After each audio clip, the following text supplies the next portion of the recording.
wanted to record on video my DMT experience. In the last 28 days, I've consumed 28 grams of DMT, and in the last 14 days, I consumed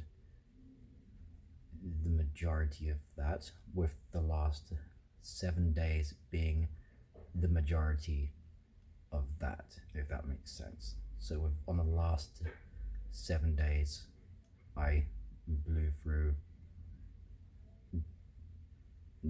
many grams a day. And where should I start? First thing that happened was I didn't sleep for 3 days. I didn't take my ADHD medication. I didn't take my benzodiazepines, which, if you know anything about benzodiazepines, they have terrible withdrawal effects. And if you know anything about stimulant medication, when you stop it, you tend to get very tired. In this time period, I didn't even realize I hadn't slept for 3 or 4 days because I felt completely rested. When I did fall asleep, I had dreams that were completely lucid and conscious. To try and put that to words, I felt as though in the dreams they were very much like reality. The lines between dreams and reality became very much blurred, and when I died in my dream, I woke up instantly and refreshed back to this reality, quote unquote. And then I think in the last 7 days is when things got really strange. So after I woke up, after my very short amount of sleep, I was talking to people in my life, my ex. I basically worked out all of my life problems, and I managed to smooth over communications with people in my life. I managed to understand the reason that I was hurting and the reason that I had hurt others, and I managed to heal and mend those relationships. Also, 28 days ago, I was pretty much on my deathbed with lupus, with horrible infection that was close to meningitis. Just for the record, I've had 4 strokes and 3 heart attacks. I'm 37. And I know what it's like when it's coming on, and I was basically on my deathbed. The reason for this is I've been trying to start a company, I haven't had health insurance, my dental has gone to crap, and lupus is a hell of a condition. So I was dying, and anyone who knew me would tell you that. I'm not dying anymore. In fact, I feel the best I've ever felt in my entire life. And to go back to the day where I woke up feeling refreshed, I mended things over with my relationships, and I was able to sort of summarize my life and understandings I started to write it in a notebook, and then I realized I didn't need a notebook because I could remember it all. And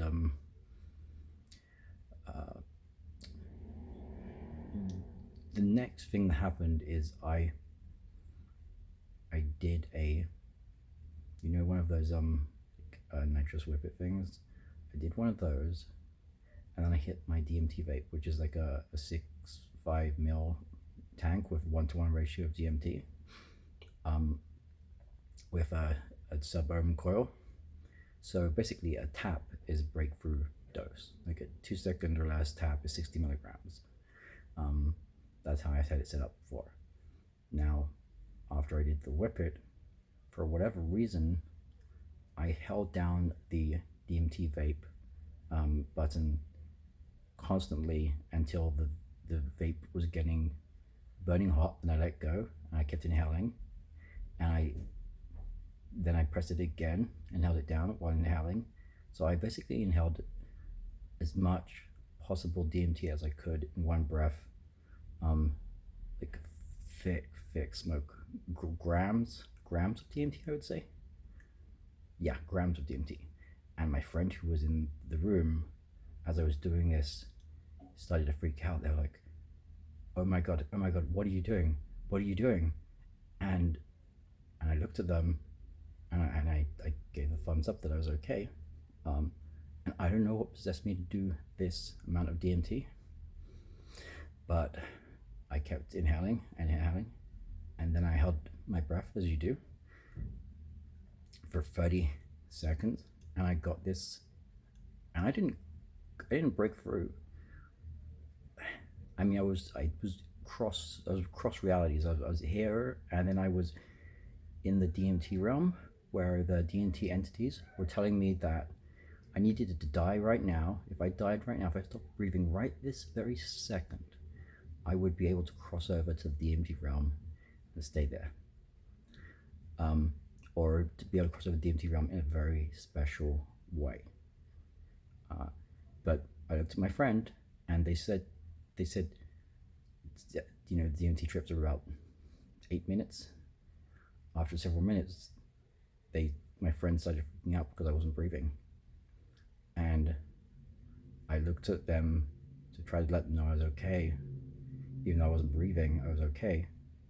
And I got this feeling from the DMT entities that if she said one more word to me or anything to interrupt what was happening right now, I wouldn't be able to cross over. And of course, she did start to freak out that I was dying, and it escaped me that I would. This chance that I could cross over escaped me, and it slipped away from me, and I had this immense fear that not only was it escaping me, that if I didn't cross over now, it was this urgency to cross over. That if I didn't cross over, and I didn't want to die, it wasn't like a suicidal thing, but that if I didn't cross over right then, that like I would be cut out of the DMT realm forever to live the rest of my mortal life on this planet and die as a mortal with no afterlife. It was a very, very strong feeling that this would happen. Anyway, when my friend starts freaking out, I let her know, because I was not unconscious. I let her know that, or rather, I was not gone, you know, broken through. I let her know that I was fine. And she's like, oh my god, this is the most DMT I've ever seen. She's like, the clouds and clouds and clouds of smoke. She's like, what on earth happened? And I described my experience. And for some reason, I wanted to hit it again slightly to figure out like what was going on and what just happened there. Like, I didn't want to do a ton. I just wanted to see if I would get any indication from the DMT realm of what happened, what was going on. So I hit my vape again, and for some reason, once again, I was compelled to hold that vape pen down, the vape down. It was a mod, two battery mod, and empty the tank into my lungs. And burnt my lip under here. It's actually healed, like miraculously healed almost immediately, but I burnt myself because I was inhaling so much DMT and my vape was getting so hot. And I held that thing down. This time I must have consumed whatever, double like that. When I did that, I think I burnt the rest of the DMT in the vape mod that was left over. But again, clouds of DMT everywhere, and everything smelled like DMT. Like, you know, like icky bee pollen. And I had this urgency that if I didn't cross over, if I didn't do it just right, like I was just on the precipice. I was just on the precipice of something amazing and important happening, and I just missed it because I just didn't quite have enough DMT. And at this point, my friend's like, you need to stop doing this. And I didn't know what happened or why. And I started freaking out. I started freaking out that like I'd cut all of humanity off forever from the DMT realm. And like obviously, you have to integrate your DMT experiences, or there's like psychosis that happens, right? And I recognize this. I'm very familiar using DMT. But this was just a complete compulsion. So this happened several times. I was completely lucid. I was talking as clear as I am now, and my friend was rather uncomfortable with the amount of DMT I was doing, so I went to a hotel. And when I got to the hotel, there's actually a really interesting side story here, but I'm going to skip over that for purposes of brevity, and tell you that the hotel I once again, this time with an actor collector, consumed several grams of DMT. I purchased an ounce, and I consumed several grams, and I did not break through, but I didn't break through at all. But I consumed these several grams, and what happens next, nobody's going to believe me, of course, but that's fine, because my goal of this video is not to have people believe me, it's just to share my experiences, is that I realized I was God. And I know that's a common thing, right? We're all gods, and no, you don't understand. I could stop time. And I don't mean while I was doing DMT. I mean I did the DMT, 10 minutes later, an hour later, the next day, I could, with my mind, stop time. I could rewind time. I could travel through a fractal. Now, it's redundant to say an infinite recurring fractal, because fractals are infinite and recurring, but if you're not familiar with fractals, I'll use those terms.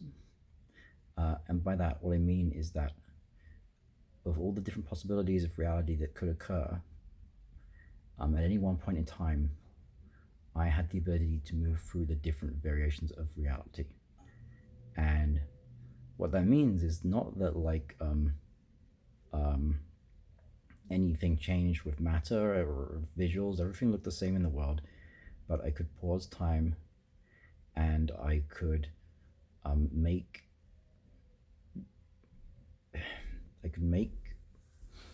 I could see alternate futures. Basically, that crap Alex Jones goes on about?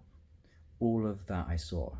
All, like, if you've seen his Joe Rogan interview podcast stuff, like, I saw every future and past, and I saw how the DMT entities are us. That's why Terence McKenna called them clockwork elves, that were so excited for him to join them, because what they are, the DMT entities, my understanding is that they are those of us that have passed away, our ancestors that are closest to us. So Terence McKenna saw clockwork elves because he was Irish, and I've had many different DMT entities. I had a DMT entity that ranted on about Bitcoins to me. Told me he knew everything about Bitcoins and what Bitcoin is going to do, and Bitcoin is going to go up so high. I mean, he was right, but like, he was very arrogant about it. And I'm like, what is that? Is that someone who like died doing a lot of DMT in like the Bay Area and crossed over and like wanted to be a dick and tell me about how he knows about Bitcoins? I have no idea, but I'm going to take some guesses about these things. Oh yeah, but back to me controlling time, right? Because that's sort of weird. I was able to stop time, and I was able to. I had a friend with me at the hotel. I was able to change the person who was in my hotel room from one person to another person, and I lay in bed with this person, and I thought to myself, and I saw that what I saw is this like swirly